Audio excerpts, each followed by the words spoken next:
নদিয়ার উপনির্বাচনে কংগ্রেসকে ভোট না দেওয়ার আহ্বান শুভেন্দু। অনুব্রতর কটূক্তি ও মহুয়ার কালি কথা তুলে তৃণমূলের বিরুদ্ধে ভোটারদের বোঝানোর আপ্রাণ চেষ্টা। Our channel content only for education and information purpose. We do not promote any violence, criminal activity, crime against women, or self-injuries and communal disharmony.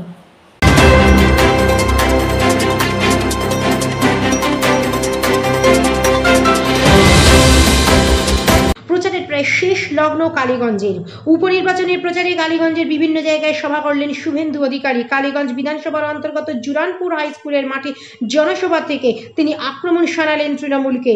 তিনি জানান, এই তৃণমূল মহিলাদের সম্মান করতে জানেন না, যা আপনারা অনুব্রতর ভাষা শুনলেই বুঝতে পারবেন। এছাড়া ভোটারদের কংগ্রেসকে ভোট না দেওয়ার জন্য তিনি অনুরোধ করেন। তিনি ইতিহাসের তথ্য ঘেঁটে জানান, বাংলার মানুষ যতবারই কংগ্রেসকে ভোট দিয়েছে, সেটা সাগরদিঘি কিংবা কালীগঞ্জ, কংগ্রেস প্রার্থী জিতেই তৃণমূলে চলে গেছেন। এবারে নির্বাচনে তৃণমূলের বিরুদ্ধে লড়াই করতে গেলে কংগ্রেসকে ভোট না দেওয়ার অনুরোধ জানান জনগণকে। এছাড়াও তিনি মহুয়ার করা মা কালীকে নিয়ে বিভিন্ন কটু মন্তব্যের কথা উল্লেখ করে বলেন, এরা হিন্দুত্বকে মানে না।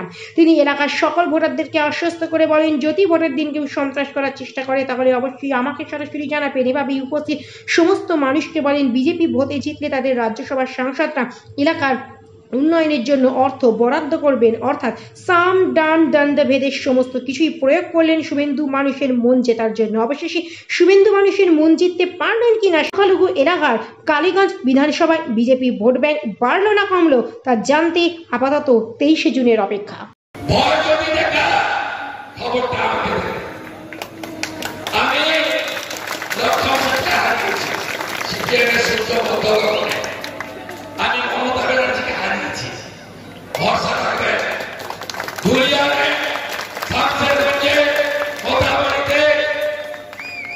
আমি প্রোটেকশন দিয়েছি, আপনারা সবাই মিলে ভোট দেন, পদ্ম ফুলে ভোট দেন। একটা কিছু ঘটলে আমাকে জানাবেন, আমি ব্যবস্থা নেব। আর ভোটের আগের দিন এ পুলিশ নামলে এদের পুলিশ ছাড়া কোনো গতি নেই।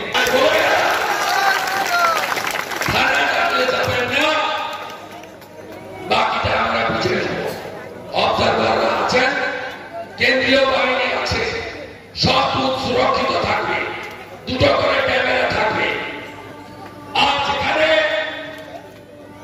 আপনারা রাষ্ট্রপতি সনাতনীরা সংখ্যায় কম, ভোরে বেরোবেন ভোট দিতে। যদি আটকায় খবর দেবেন, কি করে উত্তরপ্রদেশের কায়দা সোজা করতে হয় আমরা জানি।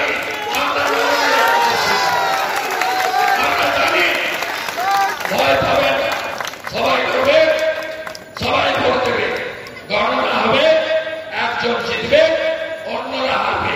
সবাই মিলেমিশে থাকবো। আমাদের এমএলএ যদি নির্বাচিত হয়, আমি কথা দিয়ে যাচ্ছি, আমাদের দুজন রাজ্যসভা সদস্য আছে, অনন্ত মহারাজ সমীর ভট্টাচার্য, তাদের রাজ্যসভার এমপি টাকা বড় অংশ